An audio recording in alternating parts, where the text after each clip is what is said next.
அது எப்படி மனிதர்கள் குகையில் வந்திருப்பார்கள்? என்னால் நினைத்து கூட பார்க்க முடியவில்லை. என்ன ஆஷிக், ரொம்ப தீவிரமாக எதையோ யோசிச்சுட்டு இருக்க? ஆமா மாமா, நீ கிளாஸ்ல குகைகளை பத்தி மேம் சொல்லி கொடுத்தாங்க. அது என்ன ரொம்ப யோசிக்க வைக்குது. அதுல என்ன யோசனை உனக்கு? இல்ல மாமா, பண்டைய காலத்துல நிறைய நாகரிகங்கள் இருந்திருக்கு. அது மூலமாக நமக்கு நிறைய வரலாறு கிடைச்சது. அது மாதிரியே குகைகள் உள்ளே மனிதர்கள் வாழ்ந்தார்கள் அப்படின்னு ஏதாவது வரலாறு இருக்கா என்ன? குர்ஆன் ஓதும் போது கஃப் அப்படிங்கிற ஒரு அத்தியாயத்தை பார்த்திருப்பியே, அப்படி என்றால் என்ன? அதுவும் குகை தானே? ஆமா இல்ல, அப்படி என்றால் அதுல ஏதும் குகைகளை பத்தின வரலாறு இருக்குதோ? நம் இஸ்லாமிய வரலாற்றிற்கும் குகைகளுக்கும் ரொம்பவே தொடர்பு இருக்கிறது. ஆச்சரியமாக இருக்கே மாமா. பல்லாயிரம் ஆண்டுகளுக்கு முன்னாடி நம் இஸ்லாம் மக்கள் சீர்கெட்ட வழிகேட்டில் இருக்கும் போது நம்முடைய மார்க்கத்தை சீர்திருத்துவதற்காக அல்லாஹ் தஆலா இருக்க வைத்த இடம் அல் குர்ஆன் இருந்த இடமே குகைதானே. சரி வா, பள்ளியாசல்ல போய் மக்ரிப் முடிச்சிட்டு பக்கத்துல மியூசியம் இருக்கு, அங்க போயிட்டு வரலாம். காட்சி 2. நம் இஸ்லாமிய வரலாறுக்கும் குகைகளுக்கும் இவ்வளவு தொடர்பு இருக்குன்னு நான் நினைக்கவே இல்லை மாமா. நம் இஸ்லாமிய வரலாற்றில் பல நிகழ்வுகளில் குகைகள் முக்கிய பங்கு வகிக்கின்றதுடா. அங்க பாருங்க மாமா, ஹிரா குகைன்னு ஏதோ பெருசா காட்டியிருக்காங்க. அதுல ஏதோ வரலாற்று பின்னணி இருக்கா? அவர்கள் மக்காவுக்கு அருகில் உள்ள நூர் மலைக்கு அழைத்துச் செல்லப்படுகிறார்கள்.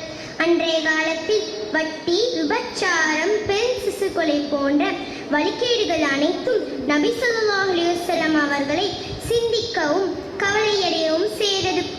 இந்த உணர்வால் தங்களின் மனதில் நிம்மதிக்காகவும் அம்மனிதர்களை சீர்திருத்த வழிகள் ஏதும் உண்டா என சிந்தித்தவர்களாக ஹீரா குகையில் தனிமையில் 3 வருடம் கழித்தார்கள்.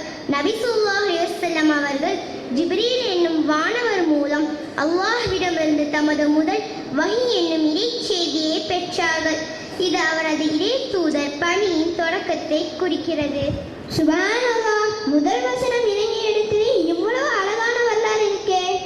இங்க அடுத்தது குகை இருக்குது பாரு, இதுதான் தௌர் குகை. வா, உள்ளே போய் பார்க்கலாம். காட்சி மற்றொரு குகைக்கு மாறுகிறது. இப்போது நாம் மக்காவுக்கு வெளியே உள்ள தவர் குகையில் இருக்கிறோம். இங்குதான் நபி ஸல்லல்லாஹு அலைஹி வஸல்லம் அவர்களும் அபூபக்கர் சித்திக் ரலியல்லாஹு அன்ஹு அவர்களும் மதீனாவிற்கு ஹிஜ்ரத் செய்யும் போது எதிரிகளிடமிருந்து தங்களை பாதுகாத்துக் கொள்ள மறைந்திருந்தனர். அல்லாஹ் அவர்களை பாதுகாக்க குகையின் நுழைவாயிலில் ஒரு சிலந்தியை வலைப்பின்னவும் ஒரு புறாவை கூடு கட்டவும் செய்தான். அல்லாஹ் அக்பர். இத்தகைய சிறிய உயிரினங்களை பயன்படுத்தி அல்லாஹ் அவர்களை பாதுகாத்தது எவ்வளவு அற்புதமானது. மாமா, வேற ஏதும் குகை நிகழ்வுகள் இருக்குதா? ஆமாடா, 3 பேர் மழையின் காரணமா குகையில் ஒதுங்கிய போது ஒரு பாறை குகையை மூடியது. அவர்கள் 3வரும் தாங்கள் செய்த நற்செயல்களை நினைவு கூர்ந்து அல்லாஹ்விடம் உதவி வேண்டினார்கள். பின்பு அவ்விடத்தில் இருந்த பாறை அகன்றது. சுப்ஹானல்லாஹ், எவ்வளவு தியாகம் செய்து அல்லாஹ்வின் உதவியை பெற்றுள்ளனர். மாமா, அங்க பாருங்களேன், ஏதோ ஒரு வீடியோ போட்டிருக்காங்க. இந்த சம்பவம் தான் காஃப் சூராவில் இடம்பெற்றுள்ளது. அன்றைய காலத்தில் மக்கள் அல்லாஹ்வை அன்றி வேறு தெய்வங்களை வழிபட்ட போது இளைஞர்கள் சிலர் அந்நாட்டு அரசனின் இறை கொள்கைக்கு எதிராக எழுந்து நின்றனர். அதனால் அந்த அரசன் அவர்களை தண்டிக்க கட்டளையிட்ட போது அந்த நம்பிக்கையாளர்கள் இந்த குகையில் தஞ்சமடைந்தனர். அல்லாஹ் அவர்களை பாதுகாக்க நூற்றுக்கணக்கான ஆண்டுகள் தூங்கச் செய்தான். இவை அனைத்தும் அல்லாஹ்வின் அத்தாட்சிகளில் ஒன்று. மாமா, நம் இஸ்லாமிய வரலாற்றில் இவ்வளவு முக்கியமான நிகழ்வுகள் குகையில் நடந்துள்ளது என்பது எவ்வளவு ஆச்சரியமானது. ஆமா ஆஷிக், நீ வேணா பாரு, ஒவ்வொரு சம்பவமும் நமக்கு எவ்வளவு மதிப்புமிக்க படிப்பினைகளை கற்றுத் தருது. ஹிரா குகை நம் இஸ்லாமிய நம்பிக்கையின் ஒரு மூலக்கல்லாக அமைகிறது. இரையச்சத்துடன் தனிமையில் இருக்கும் முக்கியத்துவத்தை அடிக்கோடிட்டு காட்டுகிறது. தவர் குகை மூலம் நாம் பெரும் படிப்பினை என்னவென்றால், மிகவும் கடினமான சூழ்நிலைகளிலும் கூட நம்பிக்கையுடன் இருப்பவர்களை அல்லாஹ்வால் பாதுகாக்க முடியும் என்று காட்டுகிறது. குகைவாசிகள் நமக்கு எதிர்மறையான சூழ்நிலைகளை எதிர்கொள்ளும் போது நாம் நம்பிக்கையில் உறுதியாக இருக்க வேண்டும் என்பதை நினைவூட்டுகிறார்கள். எவ்வளவு அழகான பாடங்கள் ஒவ்வொன்றும். இந்த பாடங்களை நான் நினைவில் வைத்துக் கொண்டு என் அன்றாட வாழ்க்கையில் பயன்படுத்த முயற்சி செய்வேன் இன்ஷா அல்லாஹ். அல்ஹம்துலில்லாஹ், அதுதான் நம் வரலாற்றை கற்றுக்கொள்வதன் உண்மையான சாரம். இது வெறும் நிகழ்வு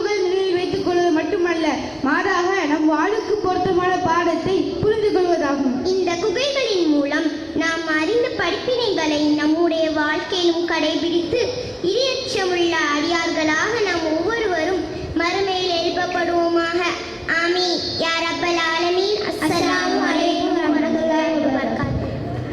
Thank you, students, for your insightful presentation.